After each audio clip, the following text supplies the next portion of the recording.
Hey guys, we are so excited to announce we are producing our own original content. Head over to The Trendy for the best DIYs, fashion tips, makeup hacks, and so much more. We are sure you're going to love it. And be sure to let us know what you think in the comment section. We love to hear from you. See you there.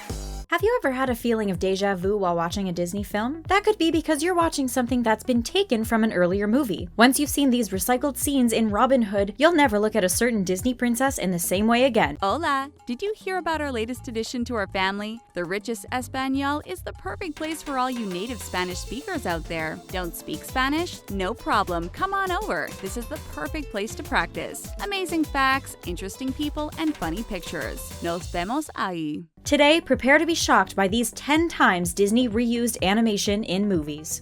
Sleeping Beauty and Beauty and the Beast. There are certain moments in a Disney princess's life that are inevitable. She's going to get her prince in the end, and she's going to dance. That makes for a lot of dance sequences for the animators to create. So perhaps it's not surprising that they sometimes take inspiration from earlier dance scenes. And by take inspiration, we mean totally copy. Take the ballroom scene in Beauty and the Beast. Belle and her beau dance around the floor like a couple of pros who've done it all before. Well, that's because they have done this exact routine before. Only it wasn't them, it was Princess Aurora and Prince Philip. That's right, Belle's ballroom scene was lifted from Sleeping Beauty. When you view this scene side by side, the similarity is obvious. Co-director of Beauty and the Beast, Gary Truesdale, explained that they reused the footage for time, but not money. He revealed that they were just days from their final deadline to deliver, and they still had a dance sequence to do. So they resized and repositioned the Sleeping Beauty dance, cleaning up the characters to be those in the new movie. With this example, there is a big gap of over 30 years between the 1959 movie Sleeping Beauty and the 1991 film Beauty and the Beast. So they probably thought it would be less noticeable, but sometimes the imitation happens more quickly than that. Jungle Book and Winnie the Pooh.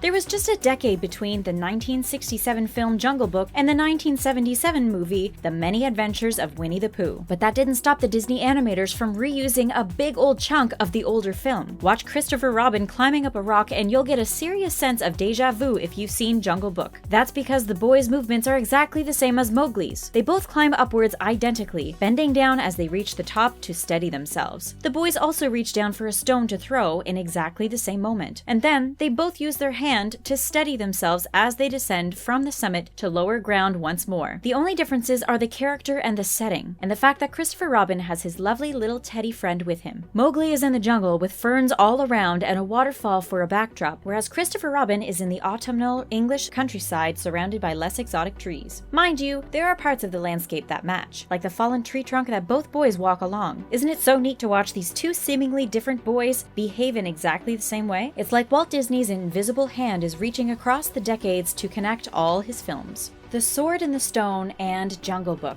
The Jungle Book is a really interesting film when looking at recycled animation because it exists on both sides. As we've seen, animation from the 1967 movie was reused in a later movie, but the film also copied scenes from a previous title too, namely the 1963 movie The Sword in the Stone. Just take a look at that scene of Arthur being licked by dogs and wiping his face. It was reused in the Jungle Book, switching out Arthur for Mowgli and the dogs for wolves. It's not just Disney that recycles old footage. Lots of other studios do it too.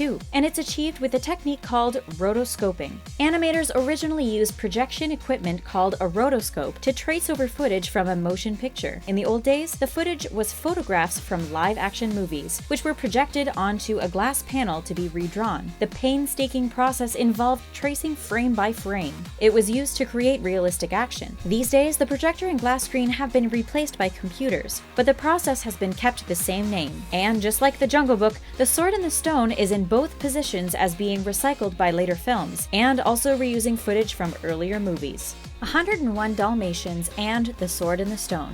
When recycling is done in minor scenes, it's much less noticeable than when it's done in a major scene like a ballroom dance in a princess movie. But eagle-eyed fans are still able to weed out these moments, like when Sir Ector accidentally hits his son, Sir Kay, on the head with his sword when he discovers Merlin's magic bubbles cleaning the dishes in The Sword in the Stone. The act of hitting on the head, and Sir Kay's reaction of his eyes rolling round, isn't unique to the 1963 movie. It was reused from a film that was released just 2 years earlier, the 1961 movie 101 101 Dalmatians. The shorter, fatter of the two puppy thieves, Horace, hits the taller, slimmer thief Jasper over the head in exactly the same move as Sir Ector and Sir Kay, only he uses a club instead of a sword, and Jasper's eyes roll in his head in the same way as Kay's do. Another scene from 101 Dalmatians also turned up in a new guise in the 1970 movie The Aristocats. It's hardly surprising, given that the latter had lots of cat sequences to create. It's the cat that's standing in front of the puppies that gets reused in The Aristocats, as it's used in the scene when a cat backs up. Both felines are framed by a pair of human legs. Many people believe the only reason for this kind of recycling are time and money. But there's another theory too, which we'll explore in our next entry. Pinocchio and Alice in Wonderland.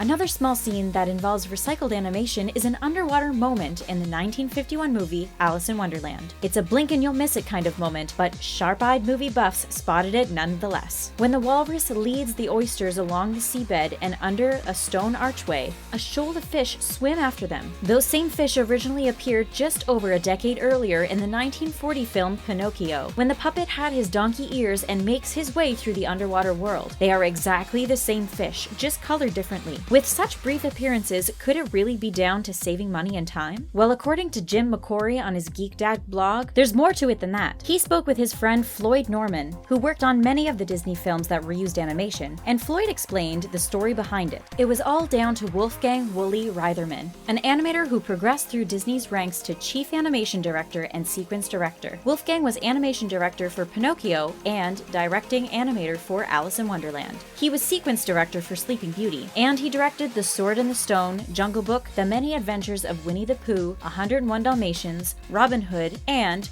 The Aristocats. Notice a theme here? Yep, they all contain recycled footage. That's not a coincidence. So why did he do it? Let's find out. Bambi and Alice in Wonderland. Floyd revealed that it's actually harder and takes longer to redraw an existing sequence, so it's not always a quick fix. It's a lot faster and easier to just do new animation, and it's a lot more fun for the animators. However, Wooly liked to play it safe and use stuff he knew would work. That's all it was. So it was simply a case of using a tried and tested formula to keep audiences happy. We heard co-director of Beauty and the Beast Gary Truesdale admit earlier that they reused the dance scene from Sleeping Beauty, and he also admitted that it was because Wooly had established this precedent. But when Gary's animation team was working on that movie in the 1990s, it was about saving time. That opposed to Wooly's era of the 1930s to 1950s, when it was all about sticking to what works well. The 1951 movie Alice in Wonderland not only reused scenes from Pinocchio, but also that 1942 classic Bambi, specifically the bluebird bathing in the stream in the opening of the "Let's Sing a Gay Little Spring Song" passage. That bird pops up again in another song nearly a decade later when Alice sings "In a World of My Own." In fact, animation of birds from Bambi have been recycled in lots of other Disney films, as we're about to see again.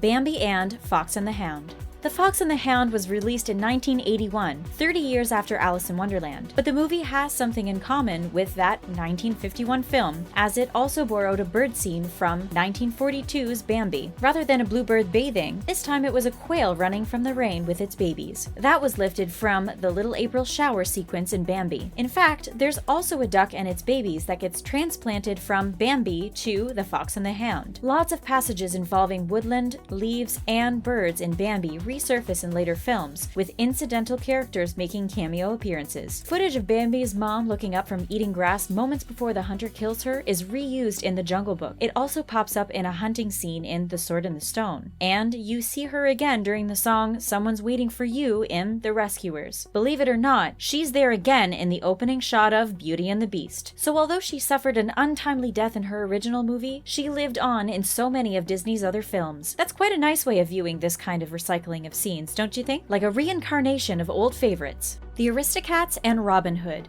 We've already seen how the Aristocats reused footage from 101 Dalmatians, but the 1970 feline film also inspired sequences in the 1973 movie Robin Hood. In fact, Robin Hood has reused so many scenes from so many movies, it's hard to keep up. Let's start with how it borrowed the dance scene and band passage from the Aristocats. Take a look at Maid Marian getting her groove on in Robin Hood. If she reminds you of someone, then you're not wrong. Duchess showed off those same moves in the Aristocats just 3 years earlier. Girl, get your own move. moves. It's not just Duchess either, but her companion that shows off his groove before Robin Hood himself copied it. It's not just the dancers either. The entire Robin Hood band is lifted from the previous film. The leader of the musicians in the Aristocats, Scat Cat, who plays the trumpet, is transferred into the later movie. You'll see the drumming skills of Shun Gon, the Siamese cat recreated in the drumming rabbit in Robin Hood. Peppo, the Italian cat who plays the accordion in Scat Cat's band, is reimagined as another kind of animal. And Hit Cat, the English cat with his acoustic guitar, becomes a shaggy dog. Jungle Book and Robin Hood.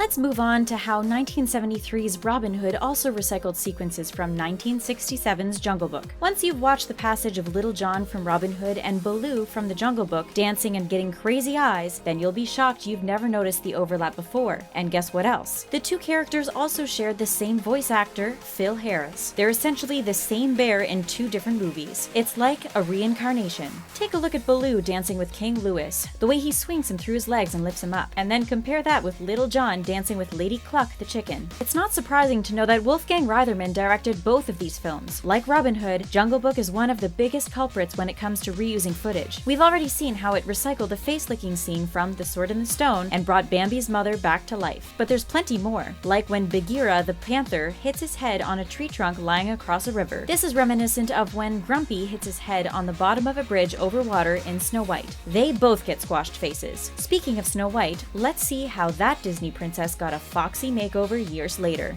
Snow White and Robin Hood. We're finishing with one of the most fascinating examples of Disney reusing animation, and that's Maid Marian in Robin Hood again. She didn't just get her moves from the Aristocats' Duchess. She also has a lot to thank Snow White for. More than 30 years later, Snow White showed how relevant her dance style from 1937 was by acting as the inspiration for the 1973 Robin Hood party scene. In fact, Maid Marian copies loads of Snow White's movements, including clapping and kicking, and the dwarves are reused too, with their clapping being transferred onto animal paws. There are also two gangs of woodland creatures watching, dancing and clapping along. Both female characters swing round with their partner. For one, that's Dopey the dwarf, and for the other, it's a dog. Doc the dwarf becomes a pig, and there's a rabbit and an owl in place of two more dwarves. It's hardly surprising that there is such an amazing crossover between the two film sequences. Producer Tad Stones revealed to the Geek Dad blog that it was animator extraordinaire Don Bluth who was behind the Snow White to Maid Marian transformations. Which just leaves us with the question, who does it better, Snow or Marian? Is the original the best, or does the Vixen pull it off better? We'd love to hear your views. Which reuse scene shocked you the most? Let us know in comments, and please give this video a big thumbs up. Thanks for watching!